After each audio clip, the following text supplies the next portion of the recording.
This is the world's lightest solid. It's more than 99% air. Yes, that's more air than these. So why do we actually want this object to be so empty? Are we trying to make it compete with Buffalo's Super Bowl trophy case? Surprisingly, no. We want the material to be so empty that it has incredible properties we don't usually see in other solids. Oh yeah, and this solid's called aerogel, which fits it perfectly since it's mostly air and it's not a gel. Thanks, Kistler. Just kidding, it's actually a fantastic name once you understand the unique way that the solid form of the aerogel is produced using a gel. Gels are part liquid and part solid. Think about Jello.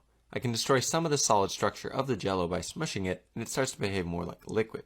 See, it has a harder time withstanding shear stress and deforms more under its own weight. However, that's just breaking some of the structure of Jello. If I truly wanted to make it a liquid, I can heat it up. Now it can hardly withstand any shear stress. Now this is great and all, but aerogel isn't a gel turned liquid, it's a gel that becomes a solid by removing only the liquid part. The complex and unique way that this liquid part is removed from the gel in such a way that the solid structure is undamaged is what makes aerogel so difficult, but so magical. Depending on your background, you might know that you can replace the water in Jello with other liquids. For aerogel, you do a type of solvent replacement as well, getting the pores to be filled with ethanol instead of water. Then you need to heat and pressurize the gel to above the critical point of the solvent. The critical point is the pressure and temperature at which you can no longer tell if a substance is a liquid or gas. After reaching the critical point, you need to isothermally depressurize. Supercritically drying the liquid is critical to the operation because it avoids the accumulation of stresses that normally comes from an abrupt phase change. Even after all these careful steps, you're left with a final product that's weaker than the screen of an iPhone 5C.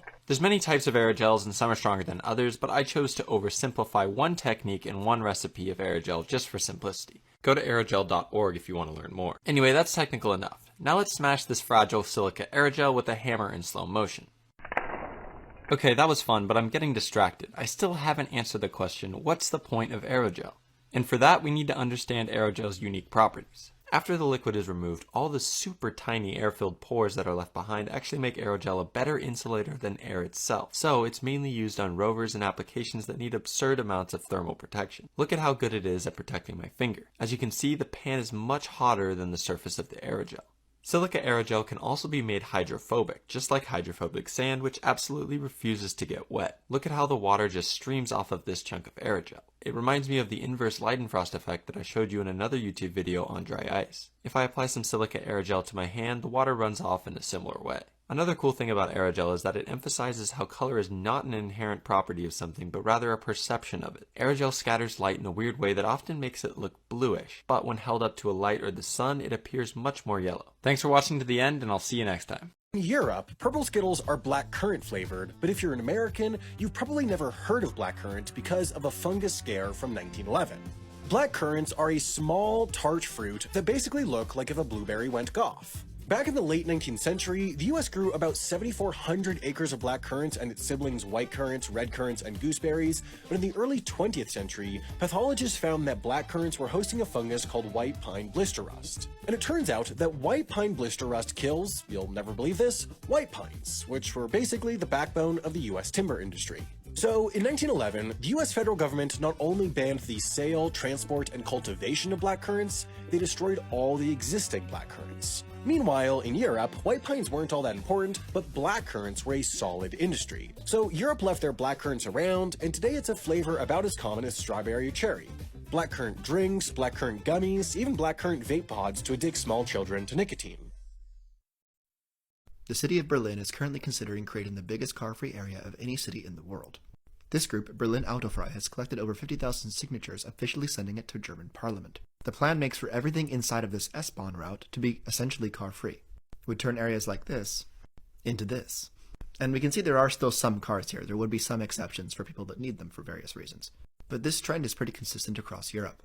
As we transition to electric cars, many cities are deciding that there's probably better ways to get around than using a car. Especially in cities, electric cars just aren't great.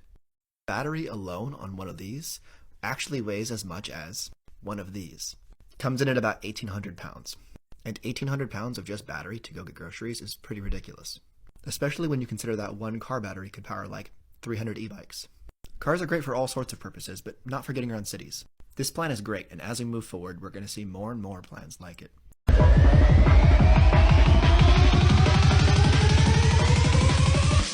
Oh shit, here we go again.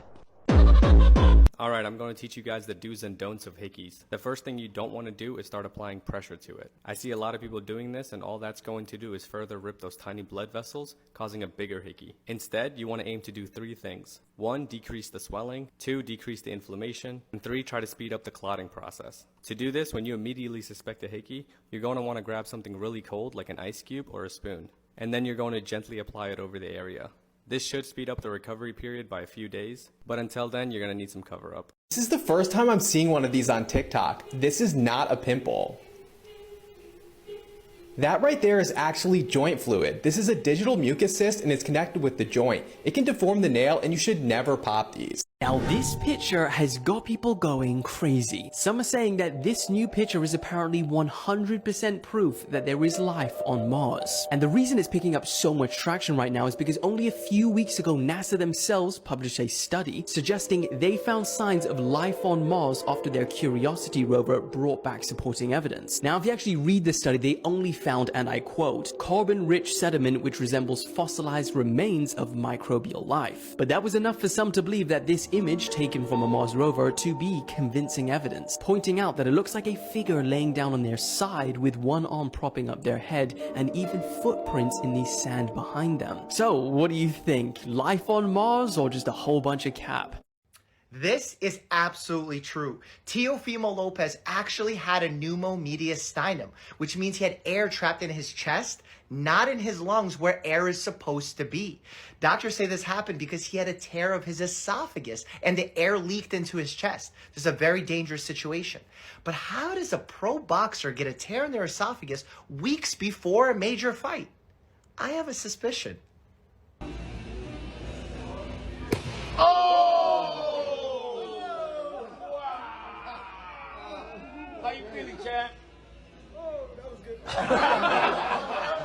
Diamonds are the biggest scam in all of history.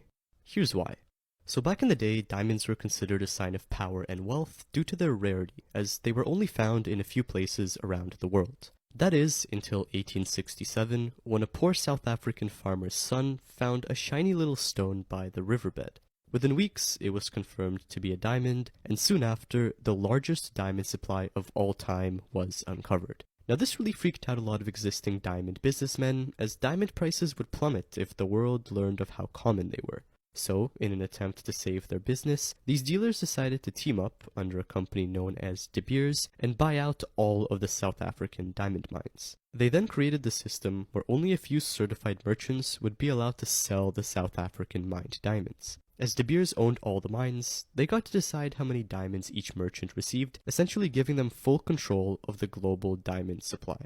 Now, supply is nothing without demand, which De Beers also managed to control through really creative marketing. They essentially ran a bunch of super successful campaigns throughout the 20th century, convincing people that diamonds were a symbol of love, and that the only way a man can please a woman is with a diamond. Big thanks to Morning Brew for sponsoring this account. If you're interested in business content, you will definitely like their newsletter focused on simplifying business news, which you can sign up to for free using the link in my bio. For 24-hour television coverage, news stories were often shortened to save time. Finally, we're going to head over to Jeff, who's in the stadium. Jeff, how would you summarize what's happened? Sports. Thanks, Jeff. When 24-hour TV arrived, CNN decided to broadcast news around the clock, but struggled to find enough content and was accused of making stories out of nothing. Not too much going on today. News. Alex, anything happening in Washington? Not really. The hot dog stand behind me has a broken ketchup dispenser. This is Dispensergate. CNN needed a way to fill time, so tried to rebrand as a chill-out news network with a slower pace. What's up? Welcome back to CNN, man. We're gonna head over to my boy Joe's. Joe, I just had a burrito. You got any news? Yeah, there's been some murders and I'm bummed out. The channel was forced to change back its vibe and apologize for its coverage. We'd like to apologize. Stories like Dispensergate weren't real news stories. It's been a bit of a scandal, which we're calling Dispensergate Gate.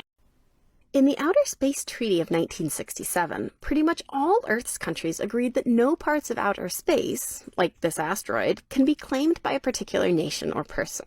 But that treaty wasn't super clear about whether you can own the stuff inside an asteroid, and that turns out to have been a big oversight. Because the nickel and iron packed into the near-Earth asteroid Ryugu are estimated to be worth more than $80 billion once someone figures out how to extract them. Japan has already landed a probe on the asteroid and brought back a sample. And the US and Luxembourg recently passed laws saying that when it comes to space drilling, it's miners' keepers.